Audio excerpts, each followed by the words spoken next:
السلام علیکم ورحمۃ اللہ وبرکاتہ۔ الحمد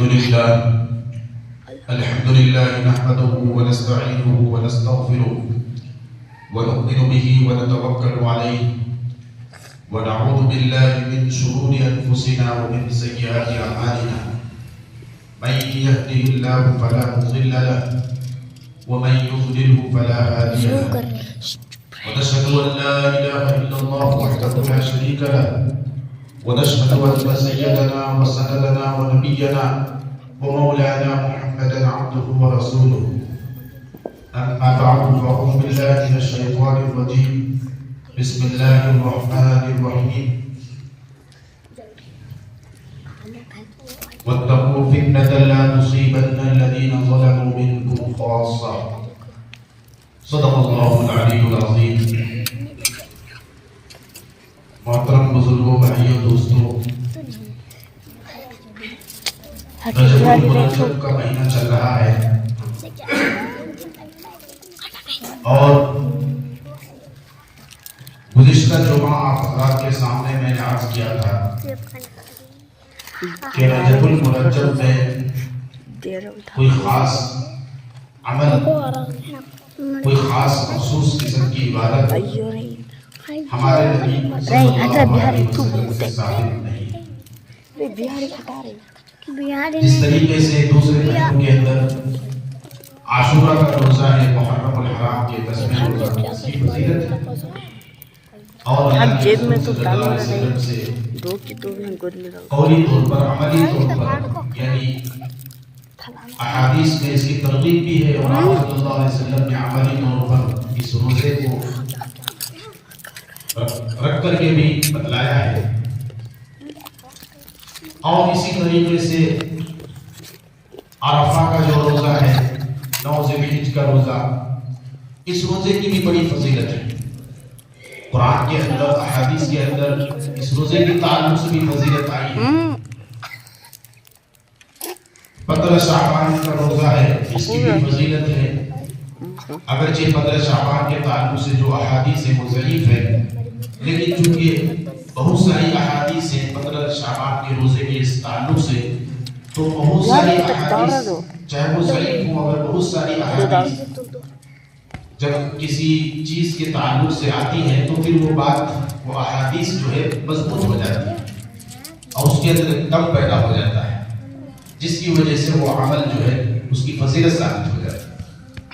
تو عاشورہ کے دن روزہ رکھنا، عرفہ کا روزہ رکھنا، یوم عرفہ کا، اور شب برات یعنی 15 شعبان کا روزہ رکھنا، یہ سب نفلی روزے ہیں اور یہ اعمال اور یہ عبادت ثابت ہے۔ رجب کے مہینے میں کوئی خاص قسم کا روزہ جس کی کوئی خاص فضیلت ہو، مخصوص قسم کی کوئی فضیلت ہو، اس طرح کی کوئی بات احادیث کے اندر موجود ہے۔ البتہ یہ بات ضرور ہے کہ رجب کے مہینے میں اللہ کے رسول صلی اللہ علیہ وسلم جب رجب کا مہینہ شروع ہوتا تھا تو یہ دعا کیا کرتے تھے، اللہم بارک لنا فی رجب و شعبان، اے اللہ رجب اور شعبان کے مہینوں میں برکت عطا فرما، وبلغنا رمضان اور رمضان تک میں پہنچا دیجیے۔ ایک اور حدیث میں آپ صلی اللہ علیہ وسلم دعا مانگتے تھے، ٹھیک ہے رمضان، اے اللہ ہمیں رمضان کے لیے سلامت رکھیے، وسلم لنا، رمضان کو ہمارے لیے سلامت رکھیے، یعنی ہم کو عافیت کے ساتھ، صحت کے ساتھ رمضان تک پہنچا دیجیے، اور رمضان بھی ہم کو جو ہے صحیح حالت میں مل جائے، رمضان ہمیں اچھے حالات میں مل جائے کہ ہم اس کی قدر کر سکیں، اس میں عبادات رکھ سکیں۔ یہ دعا آپ صلی اللہ علیہ وسلم مانگا کرتے تھے کہ ہمیں بھی رمضان کے لیے سلامت رکھیے، اچھا رکھیے، اور رمضان کو ہمیں ہمارے لیے سلامت رکھیے، یعنی جب ہم رمضان میں پہنچے تو ہم جو ہے جسمانی اعتبار سے، صحت کے اعتبار سے ٹھیک ٹھاک ہوں، تاکہ ہم رمضان کے روزوں کو، رمضان کے اعمال کو اچھی طرح انجام دے سکیں۔ اور رمضان آئے تو رمضان بھی اچھے موسم میں آئے، یعنی اچھے حالات میں آئے، اچھے ماحول میں، اچھی فضا میں آئے، اب اگر کورونا میں آ جائے جیسا کہ ہم نے دیکھا کورونا میں آیا تو ہماری حالت کیا ہوگی؟ لوگ پریشان ہو گئے. رمضان کورونا کے ساتھ آیا, کورونا کے زمانے میں آیا تو کسی بلا اور کسی وبا کے بغیر آئے. ابھی کوئی اور وائرس کے بارے میں افواہ پھیلائی جا رہی ہے, نہ جانے اس میں کیا حقیقت ہے نہیں ہے. اللہ اس کی حفاظت فرمائے. یعنی جب بھی یہ کورونا یا کوئی بھی وائرس یا وبا کی بات اٹھتی ہے تو رمضان سے 2 مہینہ پہلے ہی جو ہے بات اٹھائی جاتی ہے. عجیب و غریب معاملہ ہے کہ کوئی وائرس آتا ہے تو وہ ٹھیکہ لے لیا ہے اور ان لوگوں سے جو ہے ایگریمنٹ ہو گیا ہے کہ ہم رمضان سے 2 مہینے پہلے ہی آئیں گے تاکہ رمضان میں مسلمان سے ایک طریقے سے عبادت نہ کر سکے, ان کی تراویح خراب ہو جائے, ان کے روزے خراب ہو جائے.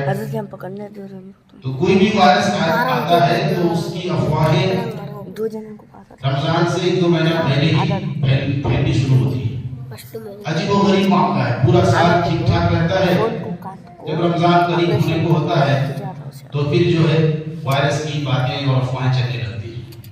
یہ بھی ایک بڑی سازش ہے. اللہ تعالیٰ ہم سب کی حفاظت کرے. اللہ کے رسول صلی اللہ علیہ وسلم یہ دعا کیا کرتے تھے کہ اے اللہ رمضان کے لیے ہم کو سلامت رکھیے. یعنی رمضان آئے تو اس حالت میں آئے کہ میں صحت مند رہوں, میں اچھا رہوں, ٹھیک ٹھاک رہوں. اور رمضان آئے تو رمضان بھی صحیح فضا میں آئے, اچھے فضا میں, اچھے ماحول میں آئے. کوئی وبا نہ ہو, کوئی بلا نہ ہو, کسی قسم کا فتنہ نہ ہو, کوئی دقت پریشانی نہ ہو. تو یہ دونوں چیز اللہ کے رسول صلی اللہ علیہ وسلم اپنی دعاؤں میں اس بات کا اہتمام کیا. اور اس دعا میں یہ بھی ہے کہ ہمیں رمضان کی عبادت کو ہماری قبول کر دیجیے. تو بہرحال اللہ کے رسول صلی اللہ علیہ وسلم جب رجب کا مہینہ شروع ہوتا تھا اسی وقت سے دعاؤں کا اہتمام کرتے تھے. تو ان دعاؤں سے یہ پتہ چلتا ہے کہ آپ صلی اللہ علیہ وسلم کو رمضان کے آنے کی بڑی آرزو رہتی تھی, تمنا رہتی تھی. پہلے ہی سے اس کے لیے تیاری کرنا شروع کر دیتے تھے. تو اس طریقے سے دعا کا پڑھنا تو ثابت ہے, لیکن کوئی اور عمل آپ صلی اللہ علیہ وسلم کی سنت سے, صحابہ کرام کی سیرت سے ثابت ہے. 22 رجب کو جو کونڈے کی جو رسم ہے, اور اسی طریقے سے 27 رجب کو شب معراج کو کچھ لوگ طرح طرح کی الگ الگ ٹائپ کی الگ الگ قسم کی نمازیں بتاتے ہیں. یہ سب جو ثابت ہے, جو چیز ثابت ہوگی ہم وہی بتائیں گے, کیونکہ یہ ممبر, یہ محراب امانت ہے. یہاں سے صحیح بات کو پہنچانا اور صحیح دین کو پیش کرنا, جو قرآن میں ہے, جو احادیث کے اندر ہے, جو آپ صلی اللہ علیہ وسلم آپ کے صحابہ تابعین سے ثابت ہے, وہی اعمال اور وہی چیزیں ہم پیش کریں. ہمیں کوئی غلط چیز اگر بتائیں گے تو اس کی بھی پکڑ ہوگی, اور اگر کوئی چیز ثابت ہے اس کو ہم چھپائیں گے اس ممبر و محراب سے تو اس کی بھی پکڑ ہوگی. اس لیے ہم پوری امانت کے ساتھ آپ کو بتاتے ہیں. البتہ آپ عبادات میں اضافہ کیجئے, نوافل میں اضافہ کیجئے, اپنے اذکار میں اضافہ کیجئے. نفلی روزہ آپ اس مہینے میں جتنا رکھنا چاہیں رکھیں, اس سے آپ کو کوئی منع نہیں کرتا ہے.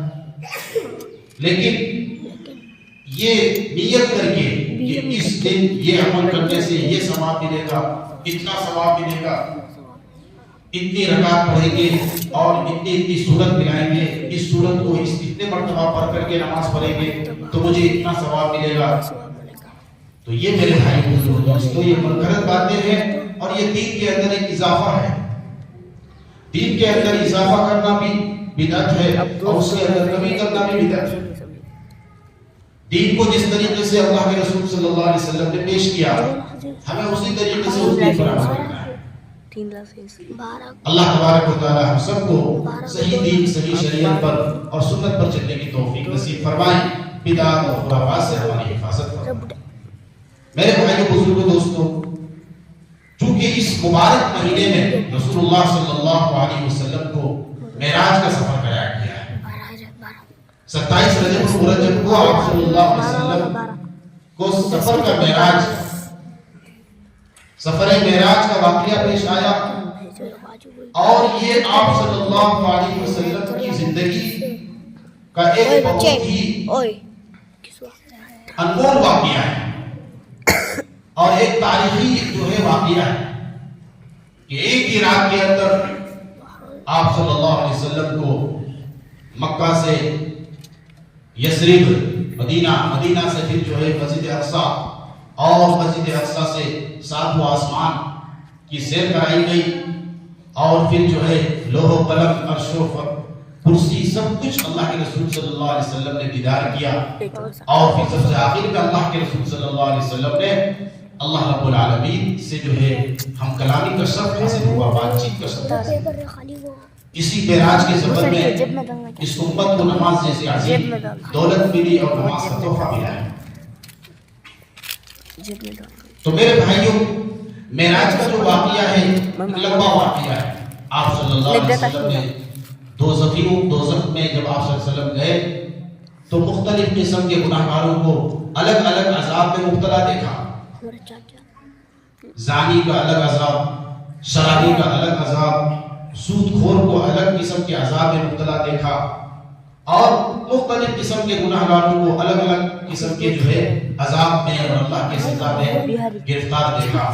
آپ صلی اللہ علیہ وسلم، حضرت جبریل علیہ السلام آپ کے ساتھ تھے اور آپ کی ترجمانی کر رہے تھے. آپ صلی اللہ علیہ وسلم پوچھتے جا رہے تھے، نئی نئی چیزیں دیکھتے جا رہے تھے، پوچھتے جا رہے تھے. جبریل علیہ السلام آپ کو بتاتے جا رہے تھے. انشاءاللہ اگلے آنے والے 2 ہفتوں کے اندر میں سفر معراج کو تفصیل کے ساتھ اللہ کی خدمت میں پیش کروں گا. اس سے پہلے شبیر بن حنیف کا ایک فتنہ جو آج کل بہت زیادہ سرگرمی میں ہے، اور یہ عجیب و غریب فتنہ ہے، بہت ہی خطرناک فتنہ ہے. جو اس فتنے کا مرتکب ہو گیا، ملوث ہو گیا، وہ ایمان سے خارج، دائرہ اسلام سے خارج. اللہ تبارک و تعالیٰ کا صاف اعلان ہے، اللہ شرک کو معاف نہیں کرے گا. یعنی عقائد کے اندر کمی بیشی ہوگی، اللہ معاف نہیں کرے گا. اعمال میں کمی بیشی ہوگی، اللہ جسے چاہے گا اپنے فضل سے، اپنے رحمت سے معاف کر دے گا. لیکن عقائد میں گڑبڑی ہوگی تو معاف نہیں کرے گا. ہمارا یہ عقیدہ ہے کہ حضرت عیسیٰ علیہ السلام اللہ کے نبیوں میں سے ایک نبی ہے. میں نے حضرت عیسیٰ علیہ السلام کی تفصیلات کرسمس ڈے کے موقع پر تفصیل سے بیان کیا، ان کی پوری تاریخ اور ان کی پیدائش اور ان کے تعلق سے اہل اسلام کا کیا عقیدہ ہونا چاہیے اور کیا عقیدہ ہے، قرآن حدیث نے کیا ہمیں عقیدہ دیا، یہ ساری چیزیں ہم نے بتائی تھی. کہ عیسیٰ علیہ السلام یہ مریم کے بیٹے ہیں، بغیر باپ کے ان کی ولادت ہوئی، اور حضرت عیسیٰ علیہ السلام بنی اسرائیل کی طرف نبی بنا کر بھیجے گئے تھے. اور عیسیٰ علیہ السلام کو یہودیوں نے دشمنی میں ان کو جو ہے قید کر لیا اور قتل کر دیا تھا، سولی پر لٹکا دیا تھا. ان کا یہ دعویٰ ہے کہ ہم نے عیسیٰ علیہ السلام کو سولی دے دیا، قتل کر دیا. حالانکہ ہم نے بتایا تھا اس بیان میں کہ یہ ان کا دعویٰ غلط ہے. قرآن کریم نے فرمایا وَمَا قَتَلُوهُ وَمَا صَلَبُوهُ، نہ ان لوگوں نے عیسیٰ کو قتل کیا اور نہ عیسیٰ علیہ السلام کو سولی پہ لٹکایا، بلکہ عیسیٰ علیہ السلام کی شکل کے جیسا اور ان کے شکل سے ملتے جلتے کسی دوسرے بندے کو اللہ تبارک و تعالیٰ نے مختار کر دیا، اور ان یہودیوں نے ان کو عیسیٰ علیہ السلام سمجھ کر کے قتل کر دیا. اور وہ اسی دن سے یہ جو ہے ان کا عقیدہ ہے، دعویٰ ہے کہ ہم نے عیسیٰ کو قتل کر دیا. اللہ تعالیٰ نے عیسیٰ علیہ السلام کو زندہ آسمان پر اٹھا لیا ہے، اور قرب قیامت میں جب دجال ظاہر ہو جائے گا، دجال جب نکلے گا تو اس کے خاتمے کے لیے عیسیٰ علیہ السلام سے پہلے حضرت امام مہدی تشریف لائیں گے. امام مہدی ان کا لقب ہے، اصل نام محمد بن عبداللہ. اللہ کے رسول صلی اللہ علیہ وسلم نے کئی احادیث کے اندر امام مہدی کے بارے میں تفصیل کے ساتھ بیان کیا ہے. احادیث کے اندر کتاب الفتن میں چاہے ترمذی میں بھی ہے، بخاری میں، ابو داؤد شریف میں، سب کے اندر امام مہدی کو بیان کیا اور عیسیٰ ابن مریم کی بھی حالات کو بیان کیا. اللہ کے رسول صلی اللہ علیہ وسلم نے فرمایا کہ امام مہدی قیامت اس وقت تک قائم نہیں ہوگی جب تک کہ میرے خاندان میں سے، میری نسل میں سے اللہ ایک شخص کو جب تک حاکم نہیں بنائے گا جس کا نام میرے نام کے ساتھ ہوگا، یعنی میرے نام جیسا ہوگا. امام مہدی کا نام محمد ہوگا. اور ایک اور حدیث میں ہوگا کہ وہ اسم ابی یوادی اسم ابی، کہ ان کے باپ کا نام بھی میرے باپ کے نام جیسا ہوگا، ان کا نام میرے نام جیسا ہوگا محمد، اور امام مہدی کے باپ کا نام میرے باپ کے نام جیسا ہوگا یعنی عبداللہ. من ولد فاطمہ، احادیث کے اندر لفظ ہے کہ میری بیٹی فاطمہ کے نسل سے ہوگا، یعنی وہ حضور کی آل سے، حضور کی اولاد سے ہوگی. اور بتایا کہ چوڑی پیشانی والے، روشن پیشانی والے ہوں گے اور 9 سال صرف زندہ رہیں گے.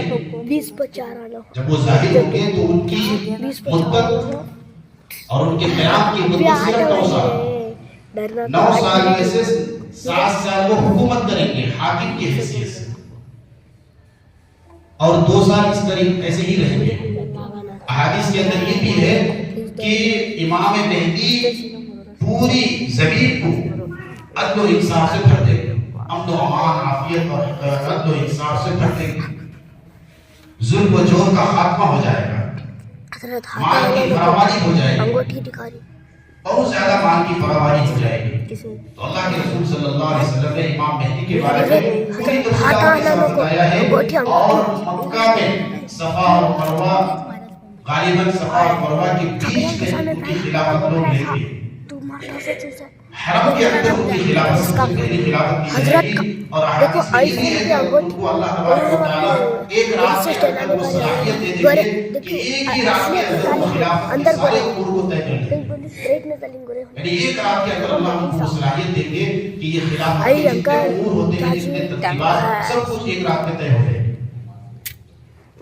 تو امام مہدی علیہ السلام کے بارے میں ہمارا یہ عقیدہ ہے کہ امام مہدی دجال کے ظاہر ہونے کے بعد عیسیٰ ابن مریم سے پہلے تشریف لائیں گے اور وہ حاکم ہوں گے، فرمانروا ہوں گے، بادشاہ ہوں گے.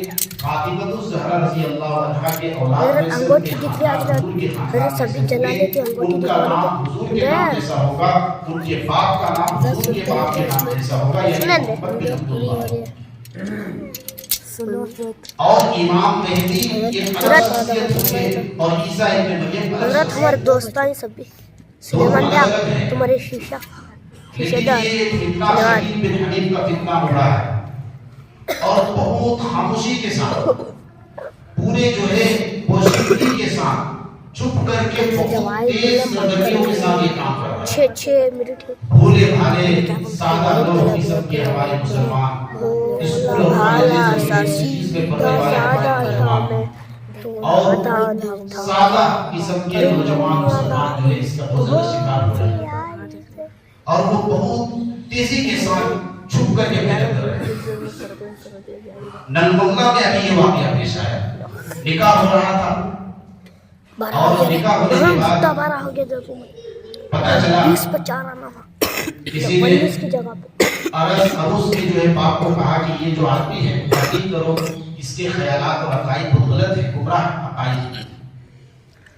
ان سے پوچھا کہ تم ان سے پوچھو پہلے کہ تم شکیل بن حنیف کو کیا کہتے ہو. تو انہوں نے کہا کہ وہ جو ہے ان کو ہم مہدی مانتے ہیں، ان کے ہاتھ پر ہم نے بیعت کیا ہے. تو خیر ان کا ایمان مضبوط تھا، لڑکی کے باپ کو انہوں نے فوراً نکاح کو توڑ دیا، انکار کر دیا کہ نکاح نہیں پڑھایا جائے، نکاح نہیں ہو سکتا. اور وہ آدمی بالکل ہمارے ہی طرح کو کپڑا پہنتے ہیں، لمبی لمبی داڑھی، لمبے لمبے کپڑے اور امامہ بھی پہنتے ہیں اور بہت خاموشی کے ساتھ کام کرتے ہیں. سب سے پہلے یہ اس طریقے کے نوجوان جو اسکول کالج میں پڑھتے ہیں ان سے رابطہ کرتے ہیں، ان سے بات چیت کرتے ہیں. ان کا حلیہ اور ان کا پوشاک لباس سب کچھ اسلامی ہے. ان کو دیکھ کر کے آپ سوچیں گے کہ یہ ایک تبلیغ کا ساتھی ہے, دعوت کا ساتھی ہے, اور جو ہے بالکل متبع سنت کے پیروکار نہیں کے ہر اعتبار سے.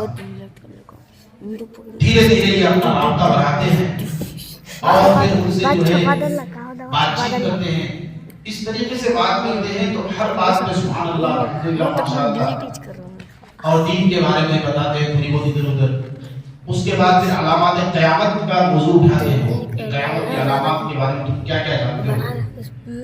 تو پھر اس میں جو ہے وہ قیامت کی علامتوں کے بارے میں بتاتے ہوئے سب سے پہلے ان کا ٹارگٹ یہ ہوتا ہے کہ وہ جس کو بھی دعوت دیتا ہے وہ مخاطب کو علماء سے پسند کر دیتا ہے. وہ یہ کہتا ہے کہ تم دیکھو علماء کی تصویر ایسی بنا کے اس کے سامنے پیش کرتا ہے کہ وہ کسی بھی مسئلے کو علماء سے پوچھنے کی ضرورت نہیں سمجھتا ہے. ظاہر ہے کہ وہ اگر علماء سے رابطہ کرے گا تو علماء صحیح بات کی پول کھول دے گا اور پھر یہ گمراہ ہونے سے بچ جائے گا. اس لیے علماء سے پہلے دور کرتا ہے. یہ جتنے بھی شریعت کے پیروکار ہیں ان کے دعوت کا سب سے پہلا ٹارگٹ یہ ہوتا ہے کہ کسی بھی ساتھی کو جب پکڑتا ہے اور وہ اپنا جو ہے لقمہ بناتا ہے تو سب سے پہلے وہ علماء سے بدگمان کرتا ہے کہ دیکھو یہ علماء جو ہے ان کو زیادہ قیامت کی علامتوں کے بارے میں فتنے کے بارے میں معلومات نہیں ہے. ان کو جو ہے چند حدیثیں پڑھائی جاتی ہیں پڑھنے کے زمانے میں, نماز روزہ زکات وغیرہ کی حدیثیں پڑھائی جاتی ہے. کتاب الفتن اور فتنے اور قیامت کی علامتوں کے بارے میں ان کو زیادہ گہرائی نہیں ہے, لہٰذا جو ہے ان سے جو ہے یہ سب پوچھنے کی ضرورت نہیں. اس کے بعد سامنے والا اس طرح کی باتیں سن کر کے وہ اور زیادہ اس سے متاثر ہو جاتا ہے. تو پھر وہ کہتا ہے کہ دیکھو بڑی بڑی جو علامت قیامت کی علامتیں ہیں ان میں سے ایک علامت یہ ہے کہ دجال تک پہلے آئے گا, دجال ظاہر ہوگا. اور دجال کے بارے میں بتاتے ہیں کہ دیکھو یہ جو دجال ہے یہ امریکہ اور فرانس جو ہے یہ دجال ہی ہے. اور دجال کے بارے میں جو بتایا گیا ہے کہ اس کی ایک آنکھ ہوگی, صرف ایک آنکھ سے وہ کھڑا ہوگا. تو بتاتے ہیں کہ یہ سیٹلائٹ جو ہے سیٹلائٹ یہ جو ہے یہ دجال کی آنکھ ہے. اس طریقے سے وہ فرانس اور امریکہ کو دجال بتاتا ہے کہ دجال ظاہر ہو چکا ہے. اور دجال کے ظاہر ہونے کے بعد امام مہدی تشریف لائیں گے اور امام مہدی جو ہے وہ تشریف لا چکے ہیں. جب دجال ظاہر ہو چکا تو ظاہر ہے کہ ان کے بعد امام مہدی آئیں گے. تو امام مہدی تشریف لا چکے ہیں تو وہ پوچھتے کہ کون ہے امام مہدی. ہوتے ہیں دیکھو جب تک تم امام مہدی کو تم نہیں مانو گے, ان پر بیعت نہیں کرو گے تو جو ہے تم کیا کہیں گے کہ اسلام سے خارج ہو, تمہارا ایمان مکمل نہیں ہے. اس طریقے سے وہ میرے بھائی کو کوشش کرتا ہے, دعوت دیتا ہے, محنت کرتا ہے. اور پھر جب وہ آدمی سامنے والا متاثر ہو جاتا ہے تو پھر وہ اس کے جو صوبائی طور پر جو امیر ہوتا ہے اس سے اس کو رابطہ کراتا ہے. پھر وہاں سے پھر شکیل بن حنیف جو ہے ان کے پاس لے جا کر کے ان سے اس کو کیا کرتے ہیں, بیعت کروا دیتے ہیں. شکیل بن حنیف کون ہے؟ یہ دربھنگا ضلع, بہار کے دربھنگا ضلع میں ایک گاؤں سے اس کا تعلق رکھتا ہے. سب سے پہلے اس نے جو ہے اپنے اس فتنے کا آغاز دہلی کے اندر سے شروع کیا. وہاں کئی علاقوں میں اس نے جو ہے اپنا کام کرنا شروع کیا, لیکن چوری لوگوں کو معلوم ہو جاتا تھا تو لوگ جو ہے اس کو لیتے تھے, پکڑ کرتے تھے. پھر وہاں 4 بجے کے پورا لاسٹ تک ابھی تک جب ابھی پورا لاسٹ تک پورا علاقہ وہاں پہ شکیل بن حنیف نے اپنا جو ہے ٹھیکہ بنایا ہوا ہے اور ان کے پیروکار بھی وہیں رہتے ہیں. اور وہیں سے یہ جو ہے پورے انڈیا کے اندر سب سے زیادہ بہار اور آندھرا پردیش, مہاراشٹر اور ساؤتھ میں یہ جو ہے ان کا جال چل چکا ہے اور تحریک بھی سے کام کر رہی ہے. علماء الحمدللہ خصوصاً اکابرین اور بھی اس پر اس وقت جو ہے کام کر رہے ہیں اور اس فتنے کو دبانے کے لیے, اس کو ختم کرنے کے لیے تحریری طور پر بھی اور تقریری طور پر ہر طریقے سے کوشش کر رہے ہیں. اور میں دیوبند الحمدللہ ہمیشہ کسی بھی شکل کا فتنہ کیا ہے اس فتنے کا تعاقب قادیانیت یا پھر عیسائیت کا چپ فتنہ ہو، چپ چپ یا چپ پھر 10 لاکھ کسی نہ کسی دس کا فتنہ دس ہو، دس اسلام 20 کے دس والے ہر مقابلہ علماء دیوبند نے ہر میدان میں ہر دور میں کیا ہے، اور زبان سے لٹریچر کے ذریعے سے تحریری تقریری ہر اعتبار سے اس فتنے کا تعاقب کر کے خاتمہ کیا ہے۔ آج جو شکیل بن حنیف کا فتنہ جو ہے یہ ابھرا ہوا ہے، اس فتنے کا بھی مقابلہ الحمدللہ علماء دیوبند مختلف میدانوں میں مختلف طریقے سے کر رہے ہیں۔ اوپر کی طرف سے یہ ہدایات آئی ہے کہ اپنے جمعہ کے خطبات میں یہ شکیل بن حنیف اور شیعیت کے فتنے کا بھی کو موضوع بنا کر کے لوگوں کو اس سے تم نہ سب سے پہلی بات یہ ہے کہ اس کا نام ہے شکیل، اور امام مہدی کا نام کیا ہوگا؟ محمد۔ اس کے باپ کا نام ہے حضرت کو بولتے ہیں حضرت امام مہدی یا کا نام پکڑنے کیا ہوگا؟ تو دیکھو پکڑنے میرے باپ کے نام جیسا ہوگا، یعنی عبداللہ ہوگا۔ امام مہدی جو ہے کس خاندان سے ہوں گے؟ فاطمہ کے خاندان سے ہوں گے، آل رسول سے ہوں گے، اور یہ ہندوستان کے نہیں دینا مجھے اللہ سے کیا رکھ رہتی اس کے تو خاندان کا کہ کلاس میں منگ جاتا ہوں نہیں معلوم۔ رکھ رہے ہیں اور اسی طریقے سے امام مہدی 9 سال سے ظاہر ہونے کے بعد دنیا کی نگاہوں میں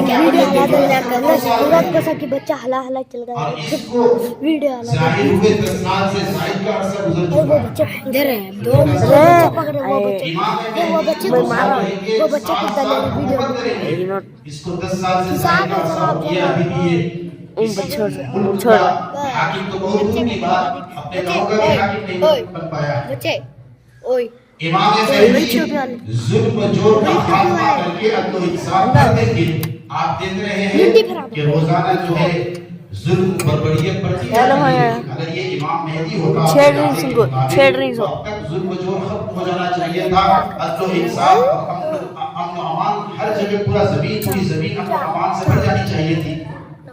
تو یہ ساری چیز جب ہم دیکھتے ہیں تو بالکل یہ بالکل چھوٹا انسان ہے، دجال ہے۔ اللہ کے رسول صلی اللہ علیہ وسلم نے فرمایا میری امت میں میرے بعد دجال کے عذاب ظاہر ہوں گے، جو لوگوں کو جو ہے اس طریقے کی باتیں بتائیں گے، جنہوں ایسی باتیں بتائیں گے جن باتوں کو نہ لوگوں نے سنا نہ لوگوں نے آبا و اجداد نے سنا۔ ایسی باتیں 30 قسم کے جھوٹے داعی اور جھوٹے دجال ظاہر ہوں گے۔ نبی صلی اللہ علیہ وسلم کے زمانے میں، حضرت ابوبکر صدیق رضی اللہ عنہ کے زمانے میں مسلمہ قذاب جو اپنے آپ کو نبی ہونے کا دعویٰ کیا۔ تو اس طریقے کے فتنے روزانہ ظاہر ہو رہے ہیں۔ کوئی اپنے آپ کو نبی بتاتا ہے، کوئی اپنے آپ کو جو ہے عالم الغیب بتاتا ہے کہ میں عالم الغیب کو علم غیب کا جانتا ہوں۔ حضرت امام البانی رحمۃ اللہ علیہ سے کسی کا مناظرہ ہوا، اس کا دعویٰ یہ تھا کہ میں عالم الغیب ہوں، یعنی علم غیب کو جانتا ہوں۔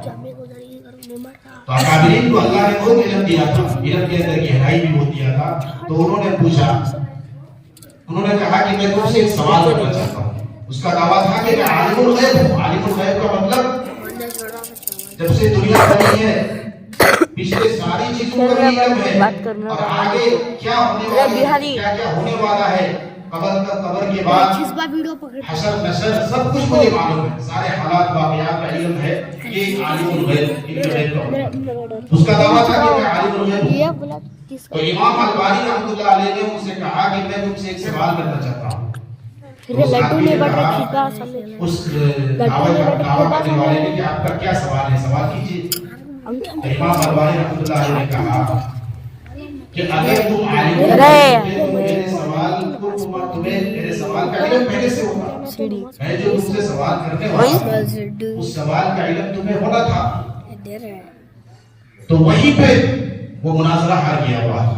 ایک چھوٹی سی بات انہوں نے کہا کہ میں تم سے ایک سوال کرنا چاہتا ہوں۔ انہوں نے کہا کہ کیا سوال ہے؟ تو امام البانی نے فوراً پکڑ لیا کہ اگر تم عالم الغیب ہوتے صحیح معنی میں تو میرا سوال کا علم تم کو ہوتا، تم پوچھنے کی ضرورت نہیں تھی۔ تو بہرحال اسی طریقے سے مرزا قادیانی کا بھی ایک جو ہے تھا جو سب سے پہلے اپنے آپ کو مہدی کہنے لگا، مہدی کا دعویٰ کیا۔ پھر جب لوگ نہیں مانے تو اپنے آپ کو جو ہے نبی ہونے کا دعویٰ کیا، کہ میں یعنی